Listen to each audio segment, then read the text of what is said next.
বাসর ঘরে অন্তরাকে স্পর্শ করতেই এমনভাবে ছিটকে সরে গেল, মনে হলো কেউ ওকে কারেন্টের শক দিয়েছে। আমার দিকে কেমন যেন ভয়ার্ত দৃষ্টিতে তাকিয়ে থেকে কাচুমাচু হয়ে বসে রইল বিছানার একটা কোণায়। তখন আমার বিস্ময়ের শেষ নেই। অন্তরার এমন করার কারণ কি? আমাকে কি তার বাঘ বা ভাল্লুক মনে হচ্ছে, নাকি কোনো বাংলা সিনেমার ভিলেনের মতো মনে হচ্ছে? লাগে যেন আমি তার ইজ্জত লুটে পুটে নিতে এসেছি, এমন ভাবভঙ্গি করছে। অন্তরা কি ভুলে গেল আজই আমি ওকে ইসলামের সকল নিয়ম মেনে 20 লক্ষ টাকা দেনমোহর দিয়ে 3বার কবুল বলে বিয়ে করেছি। আমার বিয়ে করা বউ সে, তার উপর অবশ্যই আমার সব অধিকার রয়েছে। তাহলে এমন করার মানে কি? নিজেকে নিজের কাছেই আজ আজব প্রাণী বলে মনে হচ্ছে। অন্তরা কেমন দৃষ্টিতে যেন তাকিয়ে আছে। আমি আয়নার সামনে গিয়ে দাঁড়ালাম। বিয়ে বলে আজই ক্লিন সেভ করেছি, যথেষ্ট সুদর্শন আমি, সুঠাম দেহের অধিকারী, নিয়মিত জিমে যায়, আকর্ষণীয় বডি। বলতে গেলে সকল মেয়ের স্বপ্ন পুরুষ ছিলাম আমি, কিন্তু নিজেকে প্রতিষ্ঠিত করার তাগিদে কখনো প্রেম ভালোবাসা করার সুযোগ হয়ে ওঠেনি। প্রচণ্ড পরিমাণে রোমান্টিক একটা ছেলে আমি, সমস্ত ভালোবাসা অনুভূতি বউয়ের জন্য জমিয়ে রেখেছিলাম। আর দুর্ভাগ্যবশত আজ ভাগ্যের এই পরিহাস। আয়নায় নিজেকে ভালোভাবে খুঁটিয়ে খুঁটিয়ে দেখে নিলাম। না, আমাকে অপছন্দ করার মতো কিছুই নেই। তাহলে অন্তরার এমন করার কারণটা কি? বয়ফ্রেন্ড? ও মাই গড! আমি তাড়াতাড়ি বিছানার কাছে গিয়ে অন্তরাকে প্রশ্ন করলাম, তোমার বয়ফ্রেন্ড আছে? অন্তরা কোনো জবাব দিল না।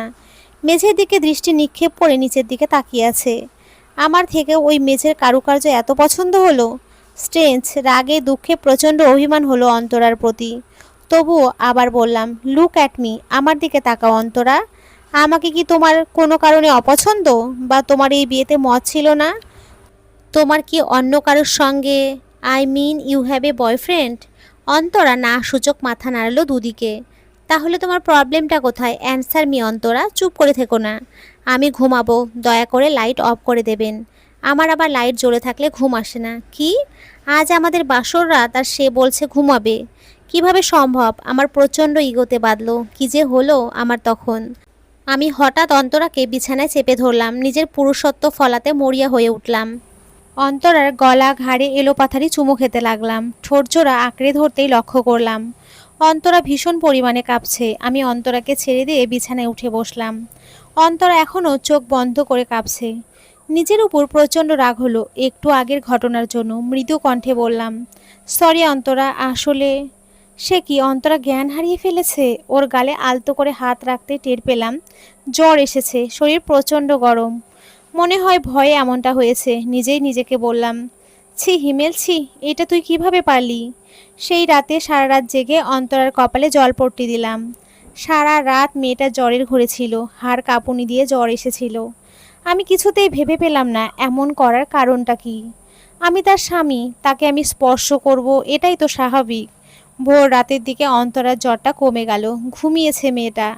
কে নিষ্পাপ লাগছে প্রচণ্ড মায়া মুখপানে মেয়েটার। আমি অন্তরার পাশেই শুয়ে পড়লাম। সারা রাত জেগে থাকার কারণে আর বিয়ের ধকলে প্রচণ্ড ক্লান্ত ছিলাম। বিছানায় শরীর এলিয়ে দিতেই ঘুমিয়ে গেলাম। সকালে ঘুম ভাঙলো অনেক বেলা করে। পাশে তাকিয়ে দেখলাম মেয়েটা আমার এক হাত আঁকড়ে ধরে বাচ্চাদের মতো করে ঘুমোচ্ছে। নিজের অজান্তেই ওর গালটা স্পর্শ করতে গেলেই মনে পড়ে গেল গত রাতের ঘটনা। চট করে উঠে বসলাম বিছানায়। অন্তরার বুকের থেকে শাড়ির আঁচলটা অনেকটা সরে গিয়েছে, পায়ের দিকে অনেকটা কাপড় উঠে রয়েছে। চোখের দৃষ্টি সরিয়ে নিলাম, চাদর দিয়ে ভালোভাবে ঢেকে দিলাম। ওর এই সৌন্দর্য দেখার অধিকার আমার নেই। ভাবতেই বুকের ভেতরটায় চিনচিন ব্যথা অনুভব করলাম। ওয়াশরুম থেকে ফিরে এসে একটা টি শার্ট পরে নিয়ে বেরিয়ে গেলাম নাস্তা আনার জন্য। বাসায় ফিরে দেখলাম অন্তরা এখনও ঘুমোচ্ছে। ডাকলাম না ওকে, আর আমার খাওয়ার ইচ্ছেটুকুও নেই। তৈরি হয়ে নিলাম শ্বশুরবাড়ি যাওয়ার জন্য। জানতে হবে আমাকে তারা কেন অন্তরার অমতে বিয়ে দিয়েছে। আর এমনই যদি হয়ে থাকে তাহলে এই সম্পর্ককে বেশি দূর নিয়ে যাওয়ার বিন্দু মাত্র ইচ্ছে আমার নেই। আসার পথে উকিলের কাছে গিয়ে ডিভোর্সের সমস্ত কিছু ব্যবস্থা করে আসব। শার্টের গলা ঠিক করতে করতে বিছানায় চোখ গেল। অন্তরা উঠে বসেছে। এখন কেমন লাগছে তোমার? জি ভালো, গতকাল রাতের জন্য সরি। অন্তরা কিছু বলল না, চুপচাপ বসে রইল। আমিও আর কথা বাড়ালাম না। বেরোনোর আগে শুধু বললাম, টেবিলে নাস্তা রাখা আছে, খেয়ে নিও। আর বিছানার সাইড টেবিলের ড্রয়ারে ঔষধ আছে, খেয়ে নিও কষ্ট করে। মনে মনে বললাম, ভেবো না তোমাকে আমি মুক্তি দিয়ে দেব। আমার ভালোবাসার খাঁচায় যেহেতু তুমি বন্দি হতে চাও না, তাহলে এটাই হোক, মুক্ত করে দেব তোমায়। বসে আছি শ্বশুর হাসনাত সাহেবের মুখোমুখি। শাশুড়ি রেহেনা বেগম একটু আগে এক গাদা নাস্তা রেখে গিয়েছে। তার চোখে মুখেও চিন্তার ছাপ স্পষ্ট। চিন্তা করাটাই স্বাভাবিক। বিয়ের পরের দিনই মেয়ের জামাই মেয়েকে ছাড়া কথা নেই বার্তা নেই এসে হাজির। তিনি আমার সাথে সামান্য কুশল বিনিময় করে চলে গিয়েছে। শ্বশুর মশাইও মাথা নিচু করে বসে আছে। মনে হচ্ছে কোনো বড়সড় অপরাধ করে ফেলেছে। আমার চোখে চোখ মেলাতে পারছেন না তিনি। পুরো হলরুমটা ঘিরে নিস্তব্ধ নীরবতা বিরাজ করছে। নীরবতা ভেঙে আমি প্রথমে মুখ খুললাম, বললাম, বাবা, আমার কিছু জানার আছে। আমি জানি তুমি কি জানতে চাইছো। আপনি জানেন মানে? আপনি কি জানেন অন্তরার এমন অদ্ভুত আচরণের কারণ? হ্যাঁ বাবা, হিমেল, আমাকে তুমি ক্ষমা করো। আমি তোমার সাথে অন্যায় করেছি সেটা আমি জানি। কিন্তু মেয়েকে সুখী দেখতে চাওয়াটা যদি একটা বাবার অপরাধ হয়ে থাকে তাহলে আমি বলবো, হ্যাঁ, আমি অপরাধী। শ্বশুরমশাই এসব কি বলছে? অন্যায়, অপরাধ, কি হয়েছিল? কিছুই বুঝতে পারছি না, সবটা যেন মাথার উপর দিয়ে যাচ্ছে। আমি বললাম, বাবা, আপনি কিসের অন্যায়ের কথা বলছেন? প্লিজ আমাকে সব কিছু খুলে বলুন। গতকাল রাত থেকেই মাথাটা হ্যাং হয়ে আছে। তোমার জানার অধিকার আছে, আমি তোমাকে সব বলবো আজ। বিয়ের আগে আমি ভয়ে বলতে পারিনি, যদি সব শুনে তুমি আমার মেয়েটাকে বিয়ে না করো। আমার মেয়েটাকে কোনো ভরসাযোগ্য পাত্রের হাতে তুলে দিতে চেয়েছিলাম। আর তোমাকে যেদিন হাসপাতালে দেখলাম সেদিনই বুঝতে পেরেছিলাম সেই ভরসাযোগ্য পাত্র তুমি ছাড়া আর কেউ হতে পারবে না। এইসব কথা এখন কেন বলছেন তিনি? কি এমন সত্য তিনি আমার থেকে লুকিয়েছেন? আমি সেদিন বুকের ব্যথায় রাস্তায় বসে পড়েছিলাম। চোখে ঘোর অন্ধকার দেখছিলাম, মনে হচ্ছিল সেদিনই বুঝি শেষ নিঃশ্বাস ত্যাগ করব। তখন চোখের সামনে শুধু বারবার মেয়েটার মুখ ভেসে উঠছিল। বারবার মনে হচ্ছিল আমার কিছু হয়ে গেলে মেয়েটার কি হবে। সেদিন সবাই ভিড় জমিয়ে আমাকে দেখছিল, কিন্তু কেউ সাহায্যের হাত বাড়িয়ে দেয়নি। হঠাৎ তুমি এলে, সেদিন সাহায্যের হাত বাড়িয়ে দিলে। আমাকে তাড়াতাড়ি করে হাসপাতালে নিয়ে গেলে। সেদিন আমার কাছে তোমাকে দেবদূত মনে হচ্ছিল। মনে হচ্ছিল আল্লাহ আমার কথা শুনেছে, আমার প্রার্থনা কবুল করেছে। হ্যাঁ, সেদিন আপনার ছোটোখাটো একটা স্ট্রোকের মতো হয়েছিল। ডাক্তার বলেছিল অতিরিক্ত টেনশন থেকে এমনটা হয়েছে। সেদিনই ঠিক করে ফেললাম তোমার সাথে মেয়েটার বিয়ে দেব। অন্তরার যোগ্য পাত্র তুমি ছাড়া আর কেউ হতে পারবে না। তাই তোমার সব খোঁজ খবর নিলাম, জানলাম তোমার কেউ নেই। এক দুঃসম্পর্কীয় চাচির কাছে মানুষ হয়েছ। তিনিও বছরখানেক হয়েছে পরলোক গমন করেছে। ভালো সরকারি চাকরি করছো তুমি। তোমার ব্যাপারে সব কিছু জেনে মনে হলো আমার মেয়েটাকে তোমার হাতে তুলে দিয়েই আমি নিশ্চিন্ত হতে পারবো। মনে পড়ে গেল সেদিনের কথাগুলো আবার। সেদিনই অন্তরার সাথে আমার প্রথম দেখা হয়েছিল। হাসপাতালে বাবার অসুস্থতার কথা শুনে ছুটে এসেছিল অন্তরা। অঝরে কাঁদছিল। অন্তরার কান্না মাখা মুখটা দেখে আমার বুকে কেমন যেন একটা চিনচিনে ব্যথা অনুভব করেছিলাম। সেদিনই বোধহয় আমি অন্তরার প্রেমে পড়ে গিয়েছিলাম। তারপর যখন শ্বশুরমশাই একদিন আমার অফিসে আসলেন, বিয়ের প্রস্তাব দিলেন তার মেয়ের জন্য, আমি সঙ্গে সঙ্গে হ্যাঁ বলে দিয়েছিলাম। মনে মনে খুব খুশি হয়েছিলাম সেদিন। আমার এই ছন্নছাড়া জীবনে যেন এক ফালি রোদ এসে উকি দিয়েছিল। সেদিনই একটা ফ্ল্যাট কিনেছিলাম। বউকে নিয়ে তো আর মেসে উঠতে পারবো না। খুব সুন্দর করে সাজিয়েছিলাম সব কিছু অন্তরার জন্য। ভাবনার জগৎ থেকে বেরিয়ে আসলাম। শ্বশুর মশাইয়ের কথা শুনে এইটুকু বুঝতে পারলাম তিনি খুব অসহায় বোধ করছেন। শ্বশুর মশাইকে আশ্বস্ত করে বললাম, বাবা, আপনি বেশি প্রেশার নেবেন না। আপনি এমনিতে হার্টের রোগী, আপনার জন্য অতিরিক্ত টেনশন ক্ষতিকর। আপনি সম্পূর্ণ নির্ভয়ে আমাকে সবটা খুলে বলতে পারেন। শ্বশুর মশাই মাথা নিচু করে ফেলল, নিচু গলায় বললেন, আমার মেয়েটা ধর্ষিতা। কথাটা শুনে আমার শির দ্বারা বেয়ে এক ঠান্ডা স্রোত বয়ে গেল। কানে বারবার শ্বশুরমশাইয়ের বলা শেষ কথাটা বাজতে লাগলো। শ্বশুরমশাই আবার বলতে লাগলেন, ওই লম্পটগুলো আমার ফুলের মতো মেয়েটাকে। তিনি আর কিছুই বলতে পারলেন না। হাউমাউ করে কেঁদে ফেলেন। অঝোর ধারায় কেঁদে চলেছে সে। শাশুড়িমাকেও দেখলাম দরজার আড়ালে নীরবে কাঁদছেন। আমার ঠিক এই মুহূর্তে কি করা উচিত বুঝতে পারছি না। কি বলে সান্ত্বনা দেব? শ্বশুরমশাই কাঁদতে কাঁদতে আবার বলতে লাগলেন, আমার মেয়েটা লেখাপড়ায় অনেক ভালো ছিল। সারাক্ষণ পড়ালেখা নিয়ে ব্যস্ত থাকতো। ওর পুরো পৃথিবী জুড়ে ছিলাম শুধু আমরা। মেয়েটা ভার্সিটিতে ভর্তি হলো। ভার্সিটিরই কিছু ছেলেপেলে ওকে বিরক্ত করছিল বেশ কয়েকদিন যাবৎ।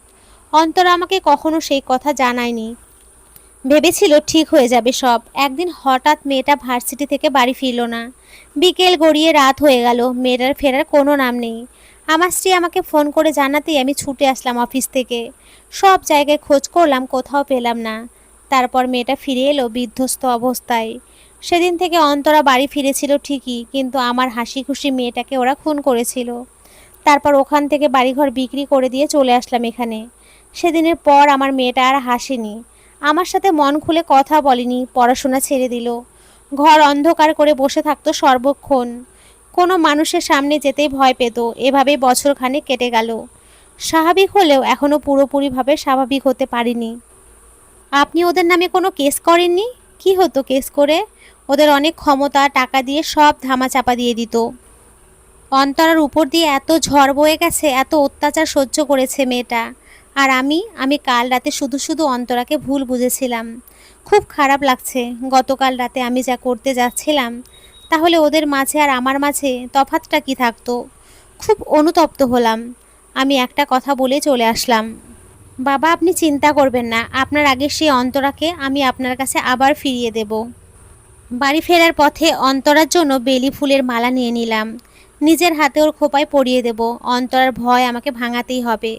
ওকে বোঝাতে হবে সব স্পর্শ এক না। কিছু স্পর্শ পবিত্র হয়, সেই স্পর্শ থাকে ভালোবাসার, শুধুই ভালোবাসার। দুইবার কলিং বেল বাজাতেই অন্তরা দরজা খুলে দিল। দরজা খুলতেই দেখতে পেলাম আমার সামনে কোনো স্বর্গের অপ্সরী দাঁড়িয়ে আছে। লাল শাড়িতে খোলা চুলে অন্তরাকে অপূর্ব লাগছে। আমি মৃদু হেসে হাতে থাকা বেলি ফুলের মালাটা অন্তরার দিকে বাড়িয়ে ধরলাম। বললাম, তোমার জন্য। অন্তরা কিছু বলল না, ওর নির্লিপ্ত হয়ে আছে। আমিও কিছু বললাম না, দরজা বন্ধ করে ভিতরে চলে গেলাম। তারপর থেকেই লেগে রইলাম অন্তরার পেছনে। ওকে বোঝাতে আপ্রাণ চেষ্টা চালিয়ে গেলাম। ওকে বোঝাতে হবে আমি ওর হাজবেন্ড। আমাদের মাঝে যে সম্পর্কটা রয়েছে সেটা একটা পবিত্র সম্পর্ক। আমরা দুজন পবিত্র বন্ধনে আবদ্ধ। প্রথমে প্রথমে অন্তরা আমাকে খুব ভয় পেত। আমি ওর কাছে গেলে, পাশাপাশি বসলে কিংবা ওর হাতটা ধরলেও ও প্রচণ্ড পরিমাণে ভয় পেত, অস্বাভাবিক আচরণ করত।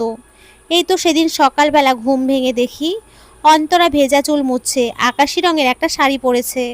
চুলগুলো একপাশ করে মোছার কারণে ফর্সা পিঠ উন্মুক্ত হয়েছিল। অনেক স্নিগ্ধ লাগছিল ওকে। আমি উঠে পেছন পেছন থেকে আলতো করে জড়িয়ে ধরেছিলাম, মুখ গুজে দিয়েছিলাম ওর ভেজা চুলে।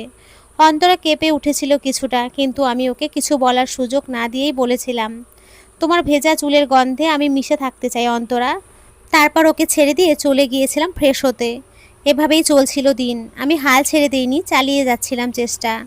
এই যেমন প্রতিদিন ওকে দিয়ে গলার টাই বাঁধাতাম, অফিসে যাওয়ার আগে ওর কপালে ভালোবাসার স্পর্শ এঁকে দিয়ে যেতাম, আর রোজ বাসায় ফেরার পথে বেলি ফুলের মালা নিয়ে আসতাম। কিন্তু কখনো বেলি ফুলের মালা খোপায় পরার জন্য জোর করতাম না। অন্তরাও পড়তো না, মাঝে মাঝে ঘুরতে যেতাম। আস্তে আস্তে আমাদের মধ্যে সম্পর্ক স্বাভাবিক হতে লাগলো। অন্তরা আগের মতো আর আমাকে ভয় পেত না। এই তো সেদিন অন্তরা জানালার পাশে দাঁড়িয়ে চাঁদ দেখছিল। আমি ওর পাশে গিয়ে দাঁড়ালাম। অন্তরা বলল, আপনার মুভি দেখা শেষ? আমি অন্তরার কোমর জড়িয়ে ধরে কাছে টেনে নিলাম। অন্তরা কিছুই বলল না। ও অভ্যস্ত হয়ে গেছে আমার এমন হঠাৎ হঠাৎ স্পর্শ করায়। অন্তরা মাথা নিচু করে চুপচাপ দাঁড়িয়ে রইল। আমি বললাম, হুম, শেষ না। তাহলে? ভাবলাম মুভি দেখার থেকে বরং আমার বউটাকে একটু সময় দেই। আমার বউটা নিশ্চয়ই বোরিং ফিল করছিল। অন্তরা কথা এড়িয়ে যাওয়ার জন্য বলল, দেখুন আজ কত সুন্দর চাঁদ উঠেছে। কোন চাঁদটা দেখব, ঘরের চাঁদটা নাকি বাইরের চাঁদটা? রাত হয়েছে অনেক, ডিনার করবেন না? কথা এড়িয়ে যাচ্ছ অন্তরা, নাকি লজ্জা পাচ্ছ? কোনোটাই না। আমি টেবিলে খাবার দিচ্ছি, আপনি আসুন। অন্তরা আমার থেকে নিজেকে ছাড়িয়ে চলে যাচ্ছিল। আমি ওর হাত ধরে আটকিয়ে বললাম, পালাচ্ছ? আমার থেকে এত সহজে পালাতে পারবে না তুমি। তুমি চাইলেও তুমি আমার, তুমি না চাইলেও তুমি আমার অন্তরা। সারা জীবন আটকে রেখে দেবো আমার মনের খাঁচায়। রাখেন তো আপনার ডায়লগ, খেতে আসুন। সেদিন আমি বুঝতে পেরেছিলাম আমার বউটা লজ্জা পেতেও জানে। লজ্জা পেলে অন্তরাকে ভীষণ সুন্দর লাগে। এতদিন এমনভাবে থাকতো মনে হতো কোনো জড়বস্তু। এভাবেই ধীরে ধীরে নিজের সত্তায় ফিরে আসছিল অন্তরা। একদিন আমার চেষ্টা সার্থক হলো। অন্তরা নিজের থেকে আমার কাছে ধরা দিল। ওকে আমি বোঝাতে পেরেছিলাম সব স্পর্শ এক না, কিছু স্পর্শ ভালোবাসার। সেদিন অফিস থেকে ফিরে এসে দেখি অন্তরা খুব সুন্দর করে সেজেছে। আজ আর খোলা চুলে নয়, খোপা করেছে। অন্তরা এগিয়ে এসে বলল, দিন পরিয়ে দিন। আমিও পরম যত্নে বেলি ফুলের মালা অন্তরার খোপায় পরিয়ে দিলাম। অন্তরা আমাকে পায়ে হাত দিয়ে সালাম করতে নিলেই আমি ওকে বুকে টেনে নিলাম। অন্তরা বলল, আমি অপবিত্র, আমাকে ওরা অপবিত্র করে দিয়েছে। আপনাকে দেওয়ার মতো আমার কাছে কিছুই নেই। চুপ করো অন্তরা, তুমি অপবিত্র নও, তুমি ফুলের মতো পবিত্র। আমি তোমাকে ভালোবাসি। তোমার ভালোবাসায় আমি সিক্ত হতে চাই। তাহলে দূরে কেন, আপনার স্পর্শে আমাকে পবিত্র করে দিন।